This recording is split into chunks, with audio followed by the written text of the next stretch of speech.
Good afternoon everyone.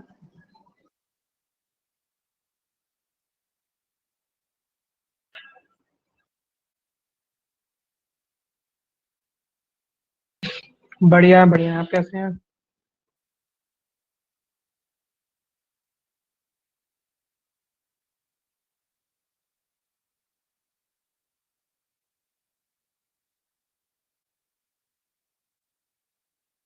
Okay, चलो तो last class में हमने कहाँ तक किए थे क्वेश्चन?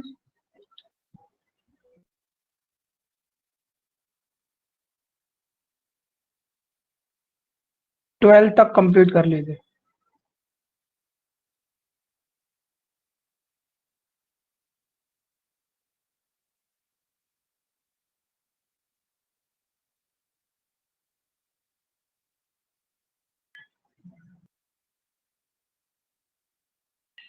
चलिए ये ट्राई करो।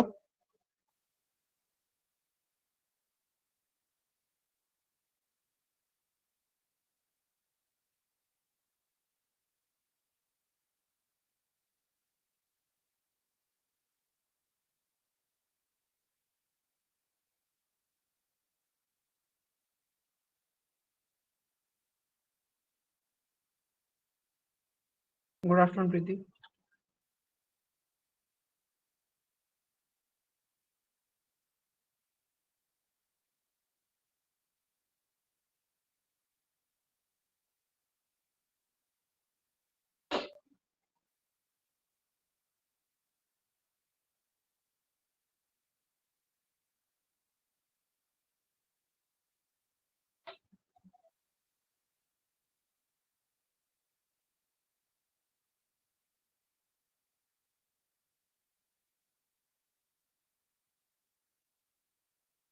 Sir option B.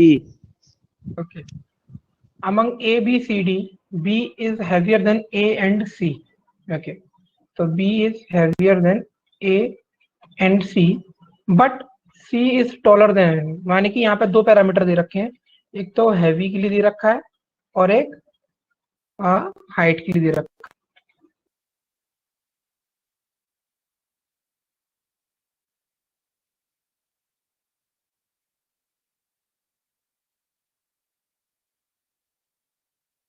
ठीक है, हैवी के लिए दे रखा है और हाइट के लिए दे रखा है, but C is taller than him, यानी कि C is taller than B. D is not tall as C. इसका मतलब क्या हुआ? D is not as C, मतलब D shorter than C, while A is the shortest, यानी कि ए इन सबसे शॉर्टेस्ट है। यानी कि ये चार लोग हैं, सबसे शॉर्टेस्ट कौन हो जाएगा? ए। और सी, बी और डी दोनों से लंबा, सबसे लंबा कौन हो जाएगा? सी। ठीक है, C is not heavy as A, तो अगर C is not heavy as A है तो C is less heavy than A, तो ये क्या हो जाएगा, B is than A, A is heavier than C, D is heavier than B, तो D is heavier than B हो जाएगा यहाँ पर, बट शॉर्टर देन हिम, यानी कि D is shorter then B। तो ये आपका हैवी यानी कि वेट के हिसाब से अरेंजमेंट हो गया, और ये आपके हाइट के हिसाब से अरेंजमेंट हो गया। ठीक है, तो हु इज द हैवीएस्ट, तो इसमें से हैवीएस्ट कौन है, डी इज द हैवीएस्ट। ठीक है, चलो नेक्स्ट है आपका हु इज द टॉलेस्ट, तो सबसे टॉल कौन है इसमें से, टॉल है आपका सी। ठीक है, इस टाइप का प्रॉब्लम मतलब थोड़ा सा इससे अच्छा प्रॉब्लम आपको प्रीलिम्स में देखने को मिल सकता है 2 मार्क्स का। ठीक है, चलिए ट्राई करो ये।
Sir, in none of this.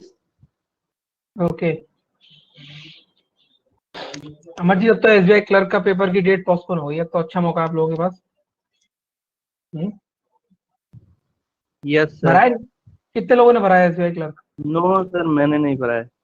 आपने नहीं भरा, तो जिन लोगों ने भरा उनके पास एक अच्छी अपॉर्चुनिटी है, क्योंकि उनके वो, हाँ तो उन लोगों को थोड़ा टाइम मिल जाएगा।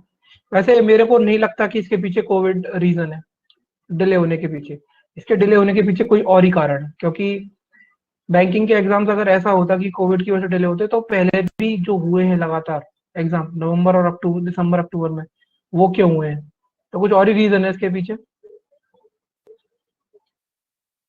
देखते हैं क्या होता है।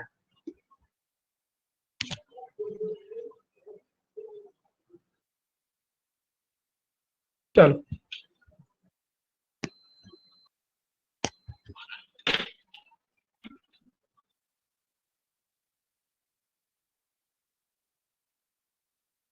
study the following information carefully and answer the questions which are given below. P, Q, R, S, T, V are 6 friends studying in a class. Each of them has a different height and weight. यानी कि आपके पास 2 parameter है, एक height का parameter है और एक wait का पैरामीटर है। The tallest is not the heaviest, यानी कि जो सबसे लंबा है वो सबसे भारी नहीं है, तो इस बात को हम लोग ध्यान रखेंगे। T is taller than only P, इस बात का मतलब क्या हुआ, देखो ख्याल होगा ना, T is taller than only P का मतलब क्या हुआ कि जो T है वो केवल एक ही जने से ज्यादा लंबा है, इसका मतलब T यहाँ पर आ जाएगा और P आ जाएगा। क्या ये वाली बात समझ में आई, क्या ये वाली बात समझ में आई सब लोगों को। Yes sir. ठीक है, बट लाइटर देन आर, यानी कि टी सिर्फ और सिर्फ एक जने से लंबा है, लेकिन आर से लाइटर है, यानी कि आर से वेट में कम है। अब ये नहीं पता इसकी पोजीशन क्या हो सकती है। Q is taller than, okay एक second, Q is taller than S and P. Okay okay, सबसे पहले देखो Q is taller than S and P. ठीक है, और ऑब्वियस सी बात है कि एस पी से टॉलर हो जाएगा क्योंकि पी लास्ट में आ रहा है ऑटोमेटिकली। तो Q is taller than S and P and heavier than only T and B, इसका मतलब क्या हुआ देखो यहाँ पे, Q is taller than S and P and heavier than only T and V। यानी कि जो Q है वो केवल और केवल किससे ज्यादा हैवी है, T और V से ज्यादा हैवी है। इसका मतलब Q यहाँ पे आ जाएगा और T और V आपके कहीं पे आ जाएंगे। समझ आई ये वाली बात? Next, P is Yes, sir. Lighter than only S। इसका मतलब क्या हुआ कि P केवल और केवल एक जने से ही वेट में कम है। तो P अगर केवल और केवल एक जने से वेट में कम है तो इसका मतलब क्या हो जाएगा, P is lighter than only S। तो P आपका यहाँ आ जाएगा और S आपका यहाँ आ जाएगा। ठीक है। T is heavier than B। तो T V से ज्यादा है। तो T अगर V से ज्यादा भारी है तो T आपका यहाँ आ जाएगा और V आपका यहाँ आ जाएगा और R T से ज्यादा हैवी और आपका यहाँ आ जाएगा। तो ये वेट के हिसाब से तो आपका अरेंजमेंट हो चुका। ठीक है। उसके बाद देखो S is taller then S is taller then V and Q is not the tall. तो देखो S is taller then V, ठीक है, and Q is not the tallest. इसका मतलब क्या, Q आपका इस पोजीशन पे नहीं आ सकता। तो देखो Q आपका टॉलर देन S भी है और S आपका टॉलर देन V भी है। तो आप देखो आप Q को क्या रखोगे, आप Q को यहाँ पे तो क्योंकि Q को अगर यहाँ रखोगे तो S फिर V कहाँ रखोगे, इसलिए Q को आप यहीं पे रख सकते हो। Q से टॉलर S है और S से टॉलर कौन है, V है। अब जो बच गया कौन, R, वो यहाँ जाए। समझ आया?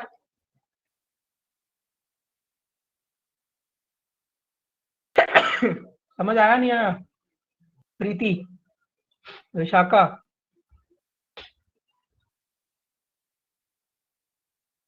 नहीं, क्या नहीं समझ में आया?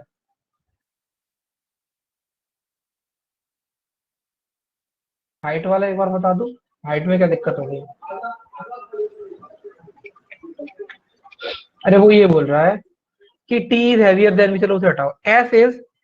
S is taller then V, ठीक है, and Q is not the tallest. इसका मतलब ये नहीं है कि S is taller then V and Q, आपको कनेक्ट करना पड़ेगा ना, उसको समझो ना स्टेटमेंट को। S is taller then V and Q is not the tallest. तो यानी कि Q सबसे लंबा नहीं है, यानी कि Q यहाँ पे नहीं आएगा। तो एक बात बताओ कि S आपका V से टॉलर है, ये देखो यहाँ पर Q आपका S से डॉलर है, S आपका P से डॉलर है, यानी कि ये बात हो गई कि Q आपका, अब P तो आपका लास्ट में आ रहा है, इसका मतलब Q आपका S से डॉलर है, S V से डॉलर है और V P से डॉलर है। ठीक है, ये वाली लाइन पर बात बनेगी। अब एक बार बताओ, P तो ऑलरेडी प्लेस्ड है, इसका मतलब Q से पहले दो लोग और आएंगे। तो भाई Q यहाँ पे तो आ नहीं सकता सबसे आगे, तो Q को आप यहीं पे तो रखोगे, तब जाकर S और V आएगा यहाँ पे। इससे पहले रखोगे तो फिर S और V को कैसे रख पाओगे, इसलिए R आपका यहाँ आ जाएगा।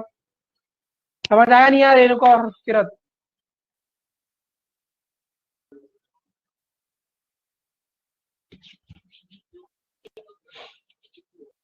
तो how many of them are heavier than T. तो टी से हैवी कितने लोग हैं, एक दो तीन चार। तो यहाँ पर कोई ऑप्शन नहीं है, इसका आंसर हो जाएगा नन ऑफ दिस। क्लियर है सबको?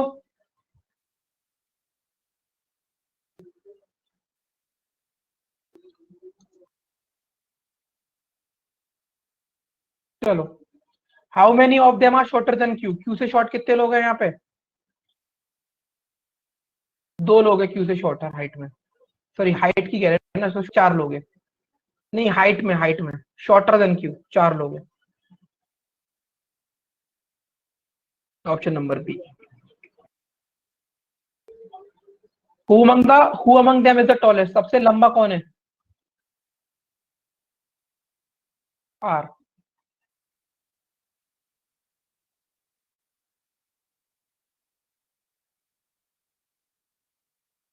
चलो ट्राई करो ये।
Study the following information carefully and answer the questions given below.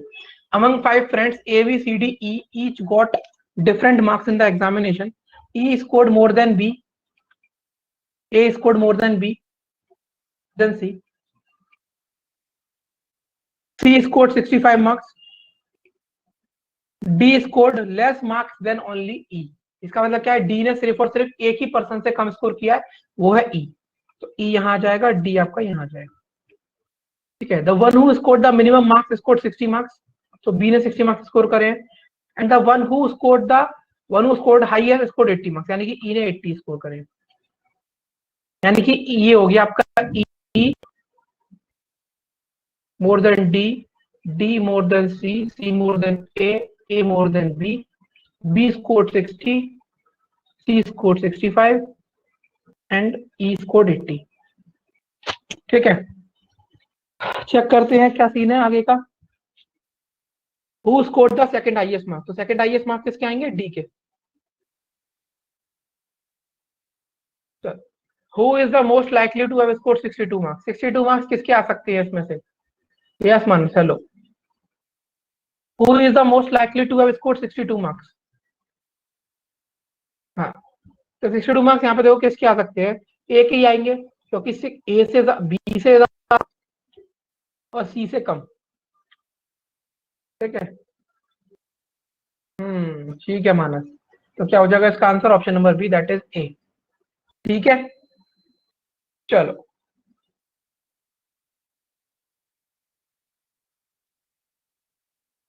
चलिए. Who scored the lowest marks. सबसे कम मार्क्स किसके हैं. यस, सबसे कम मार्क्स बी के हैं. चलिए.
Okay.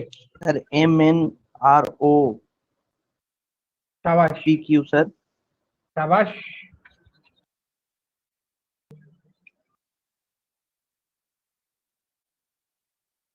Each of the 6 friends MNO, P, Q, R has a different weight. O is heavier than Q but lighter than R. N is lighter than only M, यानी कि N सिर्फ एक person से कम है, वो है M. Q is not the lightest. Q सबसे lightest नहीं है, इसका मतलब Q आपका यहाँ आ जाएगा, तो P आपका यहाँ आ जाएगा. ठीक है. R weight 50 kg, M weight 60 kg. ठीक. क्वेश्चन देखते हैं. Which of the following weights correctly represent the possible weight of N. तो N का वेट क्या होगा, 50 और 60 के बीच में, यानी कि 50 से ज्यादा और 60 से कम. तो ये 60 से ज्यादा है, ये 50 से कम है, ये वाला होगा करेक्ट आंसर. ठीक है. क्लियर है सबको, ये इतना डिफिकल्ट पार्ट नहीं है. बताओ क्लियर है सबको चीजें. Yes sir. चलो. Whose weight among the following could possibly be 40 kg. 40 kg wait किसका हो सकता है यहाँ पे. तो 40 kg वेट यहाँ पर आपका OQP में से किसी का भी हो सकता है. तो आप देखोगे तो आपके पास ओ क्यू पी में सिर्फ एक ही ऑप्शन है ओ, तो ये आपका करेक्ट हो जाएगा। ठीक है,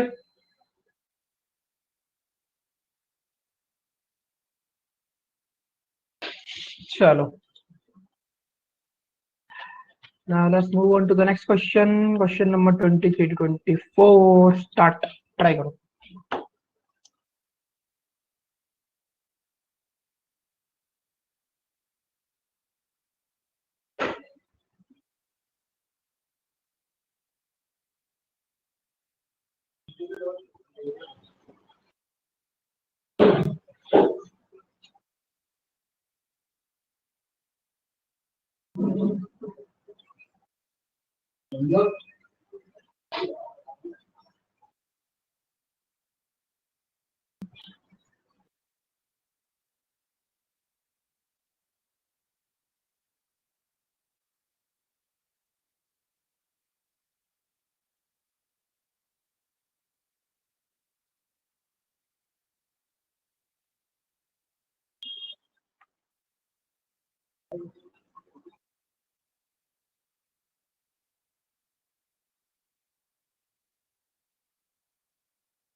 sir O L M N C.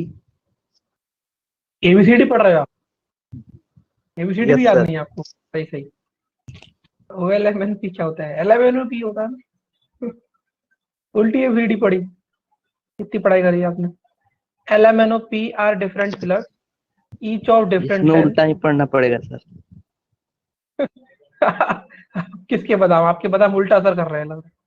O is not the shortest pillar, मतलब ओ सबसे छोटा पिलर नहीं है। N is taller than only P, यानी कि एन केवल और केवल एक ही पिलर से बड़ा है, तो इसका मतलब पी सबसे शॉर्टेस्ट हो गया। पांच ही है ना, एक दो तीन चार पांच। L is shorter than only one pillar, तो एल आपका यहाँ आ जाएगा। M is shorter than O, okay, N taller than N, ठीक है। The size pillar is 8 feet and that of the second, the size of the shortest pillar is 8 feet and that of the second tallest pillar is 15 feet, तो इसका wait हो जाएगा 15 feet। ठीक है, चल। According to the given arrangement which of the following combination of pillar and leg correct? L17 O15, तो O15 यहाँ पे आपका क्या हो जाएगा? करेक्ट हो जाएगा। उसके बाद P L15 करेक्ट होगा, O नहीं होगा, L15 आपका करेक्ट हो जाएगा। ठीक है, चल। क्वेश्चन नंबर 24 देखो। विच of the following pair is the third tallest? तो थर्ड टॉलेस्ट पिलर यहाँ पर कौन सा है आपका? First, second, third. Third tallest pillar हो जाएगा आपका एम।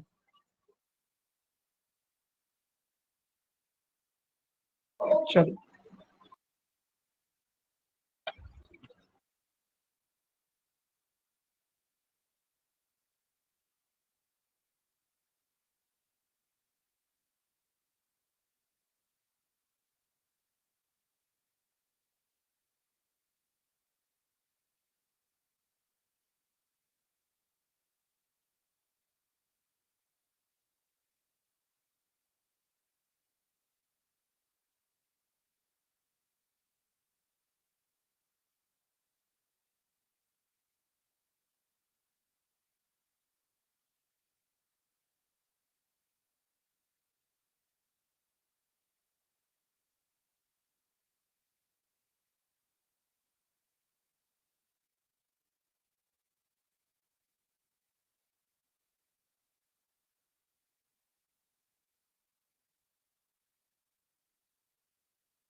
What about other? सिर्फ एक जने ने आंसर किया अभी तक।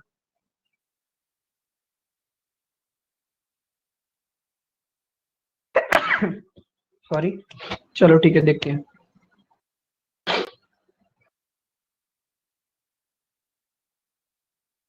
There are 5 men: Anuj, Kunal, Saurabh, Rahul and Harish. The one who is tallest is not the youngest. ठीक है, तो यहाँ पर आपकी दो चीजें हैं, एक तो हाइट का पैरामीटर है टॉलेस्ट, यानी कि आप बोल सकते हो हाइट का पैरामीटर है, और यहाँ पे दूसरा किसका पैरामीटर? एज पैरामीटर है। ठीक है, तो Kunal is older than only Harish. इसका मतलब क्या हुआ? Kunal is older than only Harish का मतलब कुणाल सिर्फ और सिर्फ एक ही जने से बड़ा है, और वो कौन है? हरीश, यानी हरीश सबसे छोटा हो गया।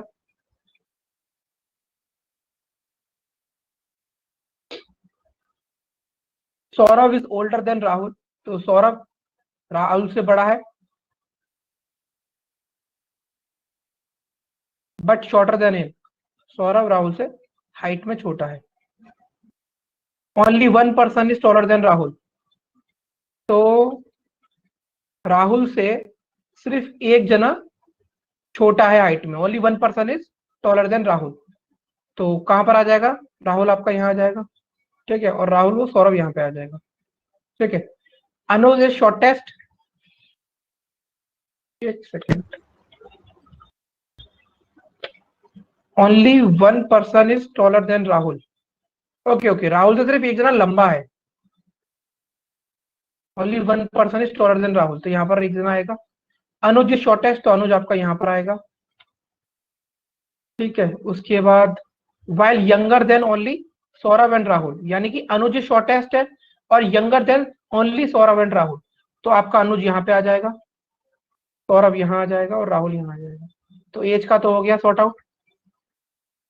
Okay, only 2 men are shorter than Saurabh, तो सौरभ से सिर्फ 2 लोग छोटे हैं, यानी कि सौरभ आपका बीच में आ जाएगा। ओके, अब बचता है आपका राहुल सौरभ हो गया।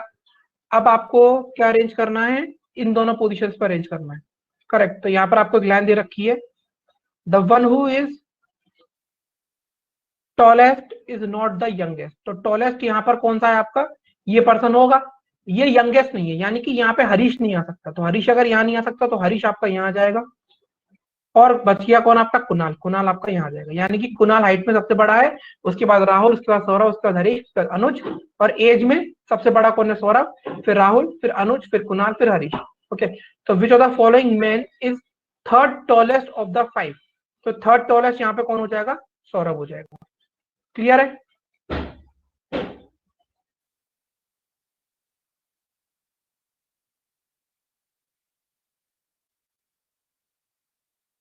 Who among the following man is tallest? सबसे टॉलेस्ट मैन यहाँ पे कौन है? कुणाल।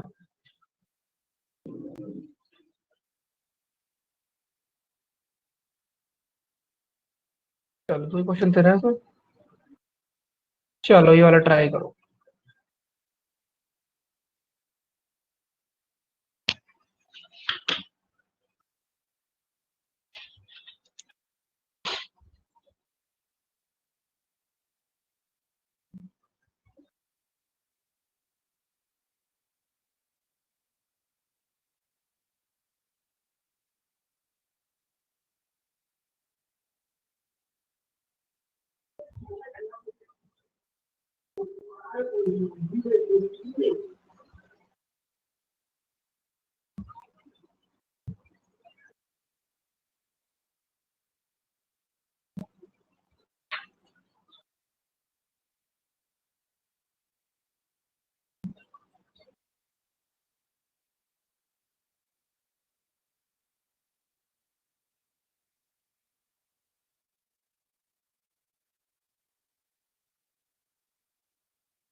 ओके, तो इसके लिए हमें क्वेश्चंस को देखना पड़ेगा। एक बार आपने यहाँ पर अगर समझ लिया तो देखो, सबसे पहले इसको समझो यहाँ पर।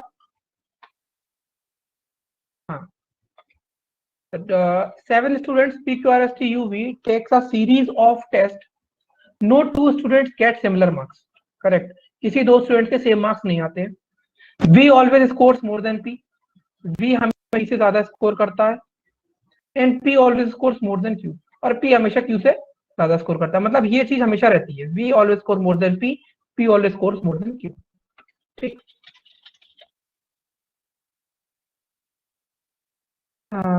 each time either R scores the highest and T gets the least. Okay, अगर R स्कोर हाई तो T सबसे पीछे आता है, और alternatively S scores the highest and U और Q scores the least।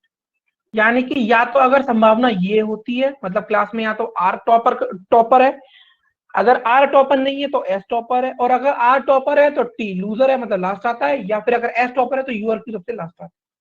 ठीक है, अब ये जो क्वेश्चन है इस पैसेज पर डिपेंड कम करता है, इसके क्वेश्चन के ऊपर क्या है वो चीज हम देखेंगे। सबसे पहला क्वेश्चन पढ़ो, if V is ranked fifth which of must be true. यानी कि अगर कंडीशन ये हो कि 7 लोगों में 5 6 7, अगर V की रैंक फिफ्थ आती है तो क्या कंडीशन हो सकती है वो देखो। अगर V की रैंक फिफ्थ है, इसका मतलब इसमें से कोई भी हो सकती है कंडीशन, आर है इसमें से, क्योंकि ये तो पता नहीं टॉपर कौन होगा। लेकिन अगर V की रैंक फिफ्थ है तो एक बात ध्यान रखो, V की रैंक हमेशा P से ज्यादा आती है, और P की रैंक हमेशा Q से ज्यादा आती है। अब Q पहुंच गया आपका लास्ट में, और अगर आपका Q लास्ट आ रहा है, इसका मतलब दूसरी वाली कंडीशन सेटिस्फाई हो गई कि S अगर हाईएस्ट है तो Q या U में से कोई ना कोई लास्ट आ रहा है, तो इसका मतलब S यहाँ पर टॉपर हो जाएगा, और बाकी की चीजों के बारे में हमें कोई जानकारी नहीं है। पहला ऑप्शन क्या कह रहा है, एस एस ठीक करेक्ट है। आर इज सेकंड, ये नहीं बोला जा सकता क्या रैंक होगी आर की। टी की रैंक क्या होगी, टी की रैंक लास्ट, ये बिल्कुल भी नहीं होगा। और क्यू इज रैंक फोर्थ, ये भी बिल्कुल नहीं होगा। यानी कि पहला वाला ऑप्शन आपका सही है। समझ आया सभी लोगों को?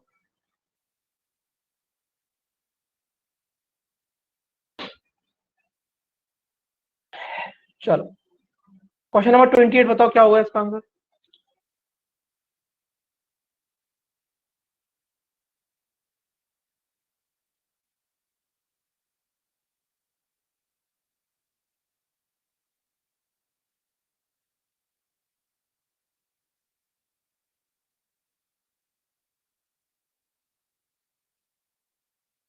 पक्का देख लो,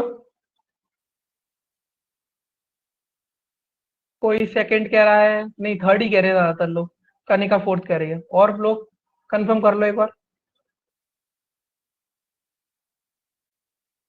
तनाया सेकंड बोल रहे हैं, रेणुका फोर्थ बोल रही है। चलो देखो, if R gets the most, यानी कि आर अगर टॉपर है, V should be ranked not lower than. सबसे पहले तो देखो, आर अगर टॉपर आ रहा है आपका, तो कंडीशन लग रही पहली वाली, यानी कि टी आएगा लास्ट। एक, अब बात ये आती है कि वी हमेशा पी से ज्यादा स्कोर करता है और पी हमेशा क्यू से ज्यादा स्कोर करता है। ठीक है, तो आप वी को यहाँ पे रख सकते हो, तो फिर पी और क्यू यहाँ पे कहीं भी आ सकता है, यानी कि वी को आप सेकंड रख सकते हो। आप वी को थर्ड रखते हो तो पी और क्यू यहाँ पे भी आ सकता है, ये भी गया काम से, थर्ड भी हो सकता है। आप वी को यहाँ रख सकते हो तो आपका पी और क्यू यहाँ आ सकता है।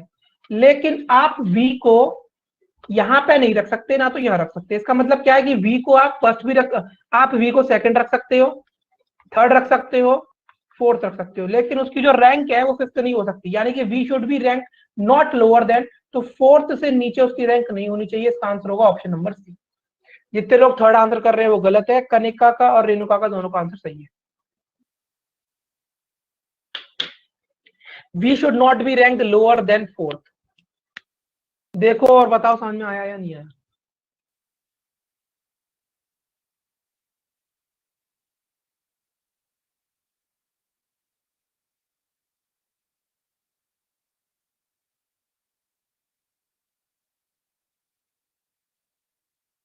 चलो ठीक है, अमरजीत क्लियर है?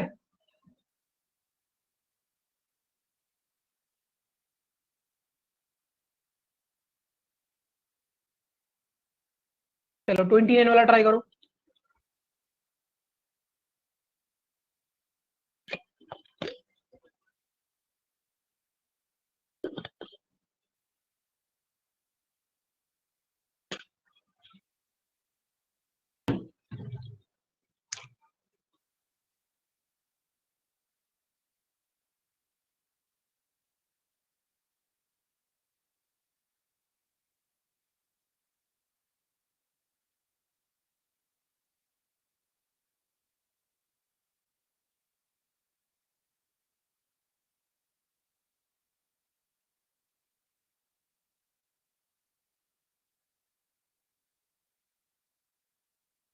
चलिए देखते हैं।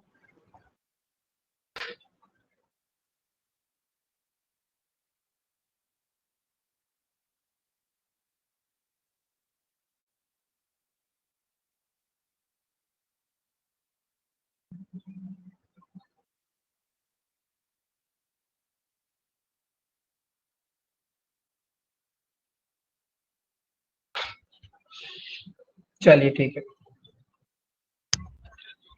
If S is rank second, यानी कि 7 लोगों में अगर एस की रैंक सेकंड आती है, विच of the following can be true. तो पहले देखेंगे कौन सी कंडीशन फॉलो हो रही है। अगर एस सेकंड आ रहा है, इसका मतलब ये तो सेकंड कंडीशन नहीं लग सकती, क्योंकि एस टॉपर नहीं है। इसका मतलब आर टॉपर होगा और टी लास्ट आएगा।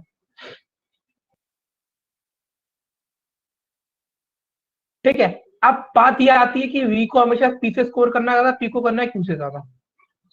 तो मैं वी को यहां भी रख सकता हूँ। वी को अगर मैं यहां रखता हूँ तो पी और क्यू ऑटोमेटिकली यहां आ जाएगा और यू अपने आप यहां आ जाएगा। ठीक। अगर आर और एस पर है तो टी लास्ट है। अगर मैं वी को यहां पे रखता हूं तो फिर मेरा पी क्यू, पी आपका यहां देखो, पी आप यहां पे रखते हो तो फिर आपका क्यू यहां आएगा और यू यहां आएगा। लेकिन अगर आपका आर और एस यहां पर है और वी यहां पर है, टी लास्ट है। ठीक। तो पी अगर आप यहां पे रखते हो तो यहां पर यू आ सकता है या यहां पे क्यू, दोनों में से कोई भी इंटरचेंज हो सकता है। तो इतनी सारी कंडीशन है। तो which of the following can be true. P gets more than R, ये कभी नहीं हो सकता। V gets more than S, ये भी कभी नहीं हो सकता। P gets more than S, ये भी नहीं हो सकता। U gets more than V, तो ये चीज हो सकती है फॉलो यहाँ पे, क्योंकि यहाँ पर लगा कैन बी।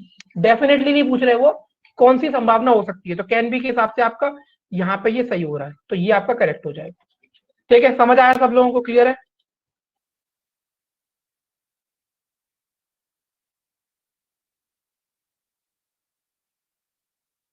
चलो क्वेश्चन नंबर 30 देखो।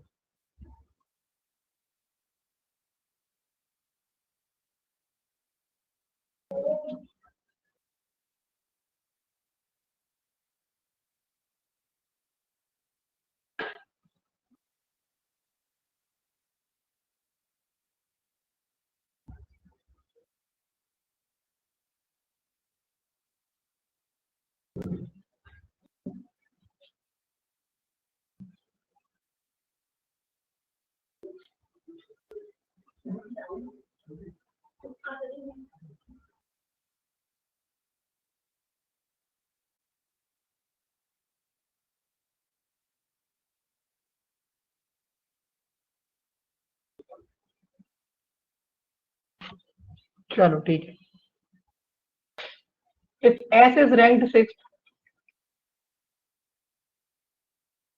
यानी कि अगर एस की रैंक 6 आ रही है तो एस टॉपर नहीं हो सकता।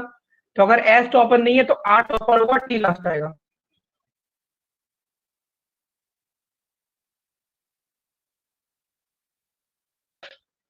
And Q is rank 50, Q की रैंक क्या आ जाएगी। अब क्यू की रैंक अगर यहाँ पर है तो फिर से यहाँ पर काफी सारी कंडीशन बन सकती है। तो वी अगर यहाँ आता है तो पी यहाँ आ जाएगा, फिर यू यहाँ आ जाएगा। आर यहाँ पर है, टी यहाँ पर है, एस यहाँ है, क्यू यहाँ है। ठीक है। अब बात आती है कि अगर वी यहाँ आता है तो यहाँ पर पी या यहाँ पर यू आ जाएगा, या यहाँ पर पी या यहाँ पर यू आ जाएगा। ठीक। अब क्या करा, विच of the following can be true. देखो, अगर आप वी इज रैंक 5th और 4th कह रहे हो तो ये कभी सही नहीं हो सकता, गलत है। आर इज रैंक 2nd और 3rd, ये भी गलत है। पी इज रैंक 2nd और 4th, तो पी की रैंक कभी सेकंड नहीं आ सकती। पी की रैंक किसी भी कंडीशन में सेकंड नहीं आ सकती है। 4th दिख रही है लेकिन सेकंड कभी नहीं होगी। तो इसको आंसर आप तब करते जब डी की दी हुई दोनों कंडीशन गलत होती, क्योंकि यहाँ पर एक कंडीशन है दूसरी गलत है। लेकिन अगर आप डी को देख रहे हो तो डी कह रहा है यू रैंक 3rd और 4th, तो यू की रैंक 3rd और 4th दोनों होने की संभावना है। तो इसमें दोनों केसेस सही है, तो इसके लिए डी आपका आंसर होगा। समझ आया जो लोग सी बोल रहे हैं, कृतिका, कनिका और तनया, मानसी, चलो ठीक है, समझ आ गया। अमरजीत और भूपेश क्लियर है। चुप चुप कैसे बैठे हो दोनों जने। कुछ ना कुछ खुसर पुसर चल रही होगी दोनों की फिर।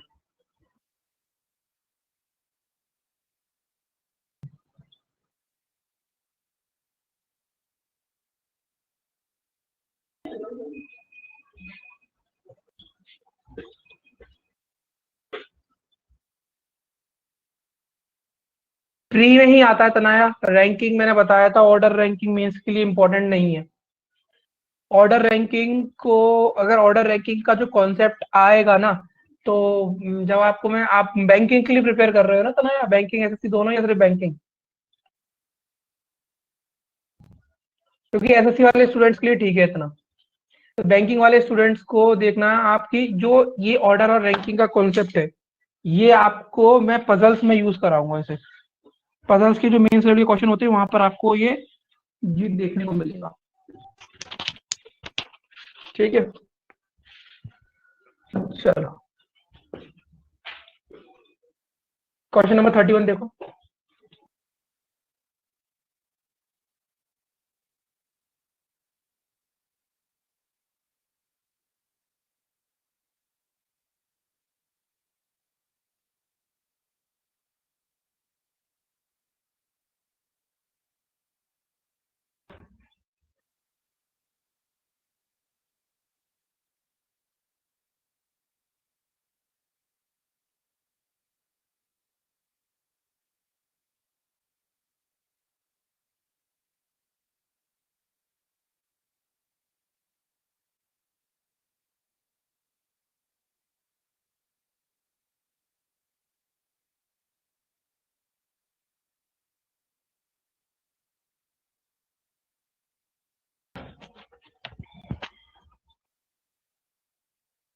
If R is ranked second and Q is ranked fifth, which of the following is true? तो अगर R की रैंक सेकंड है तो लास्ट कौन आएगा? S, और U है Q में से लास्ट आएगा, तो S आ जाएगा यहाँ पे, और Q आपका यहाँ है तो U लास्ट हो जाएगा। अब बात आती है V is more than P, P is more than Q, ये तो यहाँ पर ही होगी कहानी। अब यहाँ पे कौन आएगा? T आ जाएगा ना। तो ये तो फॉलोइंग इज ट्रू, तो S इज रैंक थर्ड गलत, P इज रैंक थर्ड गलत, V इज रैंक फोर्थ गलत, T इज रैंक सिक्स्थ सही। U तो आ चुका ना लास्ट में। हम्म, ठीक है, क्लियर है सबको?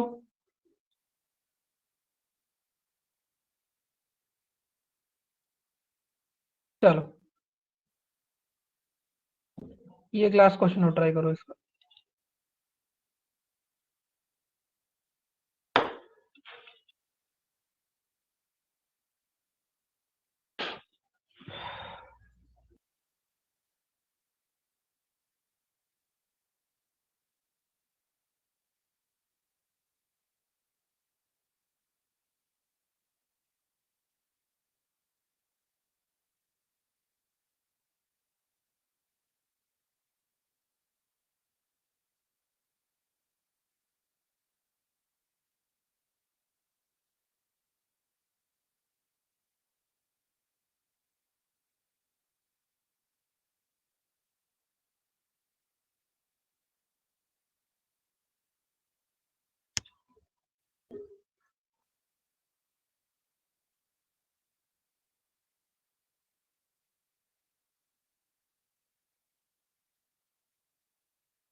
डाइस वाला कॉन्सेप्ट क्यों?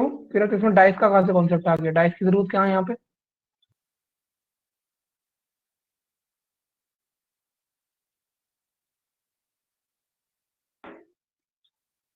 नहीं, ऐसा कुछ भी नहीं है। अरे पोल्स है, पैरेलल रोड होती है, एक सड़क पे सामने तीन खंबे लगे हैं, उसके सामने तीन खंबे लगे हैं। यहाँ पर उसकी कोई बात नहीं। अपोजिट का मतलब अपोजिट एंड हो गया रोड का। कहाँ आप भी डाइस में पहुंच गए? सड़क के दूसरे कोने से, सड़क के सामने वाले से दूसरी तरफ के कोने पर।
चलो ठीक है, देखें ऐसे क्वेश्चन को।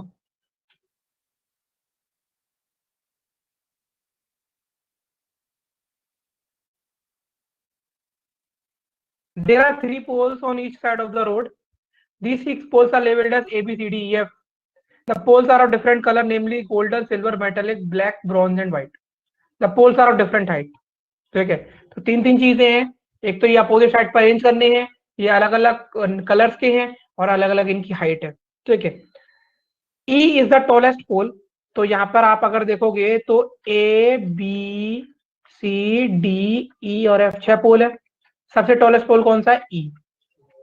ठीक है, तो इसमें क्या लिखा है? E the tallest pole is exactly opposite to the golden coloured pole. यानी कि E जो है वो गोल्डन कलर्ड वाले पोल के अपोजिट है।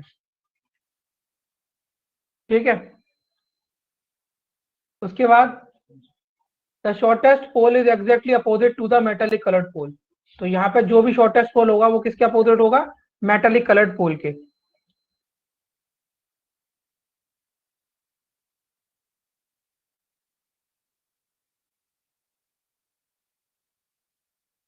ठीक है, F the black coloured pole is located between A and D। तो F क्या है आपका? F एक ब्लैक कलर का पोल है। ठीक है, और ये किसके बीच में लोकेटेड है? It is located between A and D। तो जो F है या तो A और D के बीच में इस तरीके से अरेंज है या तो इस तरीके से है। ठीक है, C the bronze coloured pole is exactly opposite to A। तो C आपका जो ब्रॉन्ज कलर का पोल है ये किसके अपोजिट है? Exactly opposite to A। तो या तो इस केस में C आपका यहां आ जाएगा और इस केस में C आपका यहां आ जाएगा। B the metallic coloured pole. तो B कौन सा पोल हो जाएगा? मेटालिक कलर का। B the metallic coloured pole is exactly opposite to F। तो B आपका यहां आ जाएगा इस केस में और इस केस में B आपका यहां आ जाएगा। ठीक है, और बच गया आपका एक पोल, तो E आपका यहां आ जाएगा। ठीक है, तो यहाँ पर ज्यादा फर्क नहीं पड़ा। अब देखो E किसके अपोजिट था? D के अपोजिट। और यहाँ पर क्या लिखा है? E is opposite to golden coloured pole. इसका मतलब D आपका गोल्डन कलर का पोल हो गया। ठीक, अब जो शॉर्टेस्ट पोल है वो मेटालिक के अपोजिट है। तो यहाँ पर मेटालिक कौन सा? B है। तो अगर B मेटालिक है तो शॉर्टेस्ट किसके सामने? F। इसका मतलब F सबसे शॉर्टेस्ट हो गया हाइट के हिसाब से।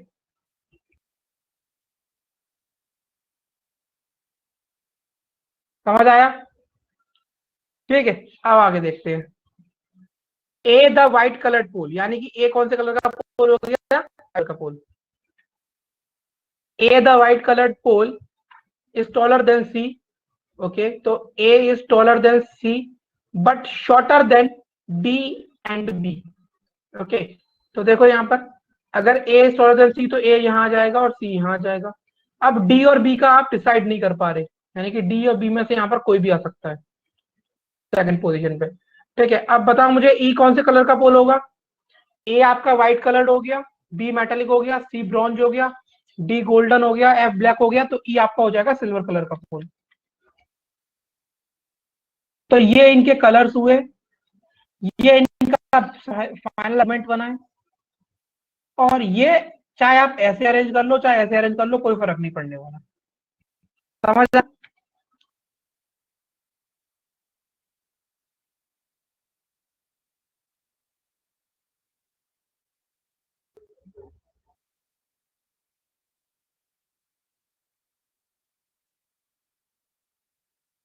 क्लियर है सब लोगों को? चलो, तो यहाँ पर देखो 32 हु इज विच इज, बिल्कुल भूपेश टाइम तो लगाएंगे, बड़ी टेंशन मतलब एसएससी में नहीं आएंगे, ये बैंक के एग्जाम में आएंगे। ठीक है, एसएससी में ऐसा क्वेश्चन नहीं आएगा। इनको ही तो फास्ट करने की प्रैक्टिस करेंगे। अभी तो ये कुछ नहीं है, तो एक ट्रेलर है। सिटिंग अरेंजमेंट और पजल में तो ऐसे क्वेश्चन होते हैं भूपेश, लेकिन एसएससी में टेंशन लेने की जरूरत नहीं, एसएससी में ऐसा क्वेश्चन नहीं आएगा। Which is the second tallest pole? तो सेकंड टॉलेस्ट में से बी और डी में से कोई भी हो सकता है, तो यहाँ पर आप आंसर लगा सकते हो नन ऑफ दीज।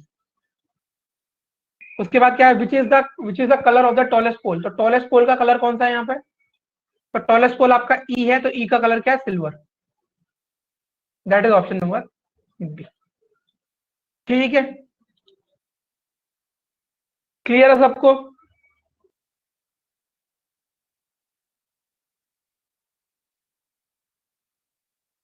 ठीक है, तो एक बार डिस्कस कर लेते हैं कि आपका क्या रिमेनिंग है। अभी नेक्स्ट क्लास से हम लोग स्टार्ट करेंगे डिस्टेंस एंड डायरेक्शन, ये आपका रिमेनिंग है।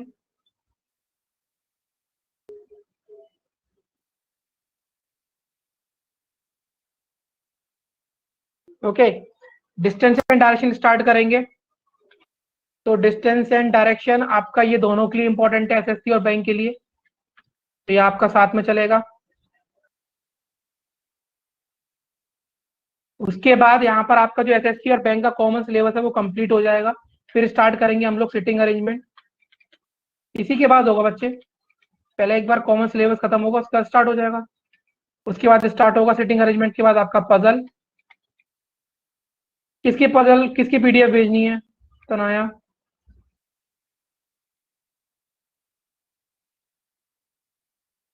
ऑर्डर रैंकिंग की दोनों अभी वर्कशीट और क्लासिफिटी दोनों सेंड करवा दूंगा, ठीक है। और इसके बाद होगा आपका मशीन इनपुट आउटपुट। तो ये तीनों टॉपिक्स बैंक के मेंस के लिए, बैंक के लिए हैं आपके, ठीक है। ये एसएससी और बैंक का कॉमन है।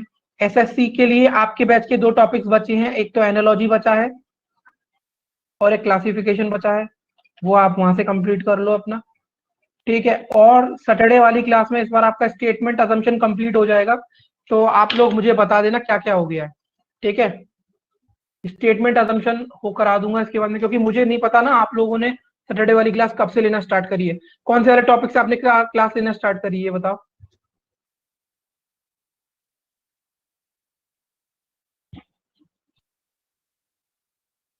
शायद आप लोग असम्पशन में भी मेरे साथ थे, आर्ग्यूमेंट में भी थे, उससे पहले मुझे पता नहीं आप लोग थे या नहीं थे।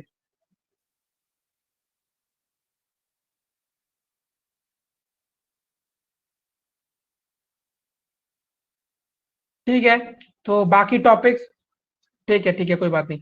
आर्ग्यूमेंट अजम्पशन आपका वहां पर आपका कंप्लीट हो जाएगा, कोई दिक्कत नहीं, दो टॉपिक हो गए। इसके बाद मैं वहां पर आपका डाटा सफिशिएंसी कराऊंगा, कॉज एंड इफेक्ट कराऊंगा, स्टेटमेंट कंक्लूजन कराऊंगा, आपका डिसीजन मेकिंग कराऊंगा। तो ये जो 5 टॉपिक्स हैं, नहीं नहीं ऐसा कुछ भी नहीं है मानस, ठीक है। तो ये जो 5 टॉपिक्स हैं आपके, डाटा सफिशिएंसी, आपका decision making, cause and effect, statement conclusion, और data sufficiency, decision making, cause and effect, statement conclusion, और एक और टॉपिक कौन सा बच रहा है?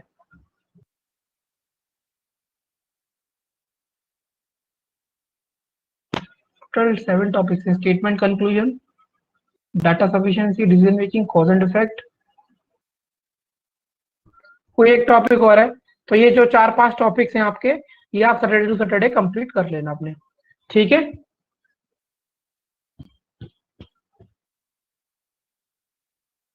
बोल दूंगा, वो टेंशन मत लो किरत, वो मेरा मेरा ध्यान है आपके सिलेबस पे। कोई बात नहीं मानस, इसके बारे में भी डिस्कशन करेंगे, ठीक है।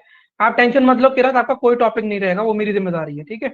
मैं सारा सिलेबस पर नजर रखता हूँ, do not worry about that.